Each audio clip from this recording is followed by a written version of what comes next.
ሰላም እንደምን አመሻችሁ ውድ የዩቲዩብ ቻናል ተከታታዮቼ በያላችሁበት ሰላምና ጤና እመኝላችኋለሁ። ዛሬም በአዲስ መረጃ ይዤላችሁ መጥቻለሁኝ። ለዚህ ቻናል አዲስ የሆናችሁ ይህን ቻናል ሰብስክራይብ፣ ላይክ በማድረግ ሼር በማድረግ የቤተሰባችን አባል ሁኑ። ዛሬም እንደተለመደው አዲስ መረጃ ይዤላችሁ መጥቻለሁ።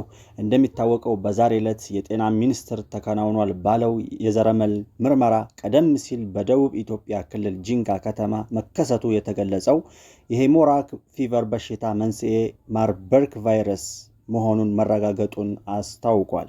ሚኒስትሩ ከኢትዮጵያ የህብረተሰብ ጤና ኢንስቲትዩት ጋር በመተባበር ተደርጓል ባለው ምርመራ ከቀናት በፊት በበሽታው መጠርጠራቸውን ካሳወቀው 8 ሰዎች ውጪ አዲስ በበሽታው የተጠረጠረ አለመገኘቱን ገልጿል። ቫይረሱ የመከላከል እና መቆጣጠር ስራዎችን ለማጠናከር የተለያዩ የሙያ ስብጥር ያካተተ ከፍተኛ ፈጣን ምላሽ ሰጪ ቡድን ወደ ክልሉ መላኩን ጠቁሟል።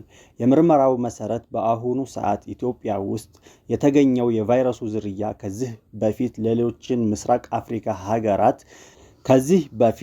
በሌሎች ምስራቅ አፍሪካ ሀገራት ላይ ከተከሰቱት ጋር በተመሳሳይ ዝርያ ያለው መሆኑን ታውቋል።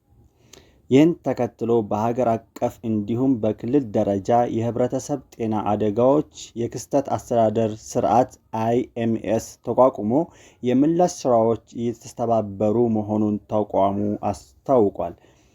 በዶክተር ቴዎድሮስ አድሃኖም የሚመራው የዓለም አቀፍ ጤና ድርጅት በጂንካ አካባቢ የተከሰተውን ወረርሽኝ ለመከላከል $300,000 በድርጅቱ አስቸኳይ ፈንድ በኩል መልቀቃቸውን መግለጻቸው ይታወሳል።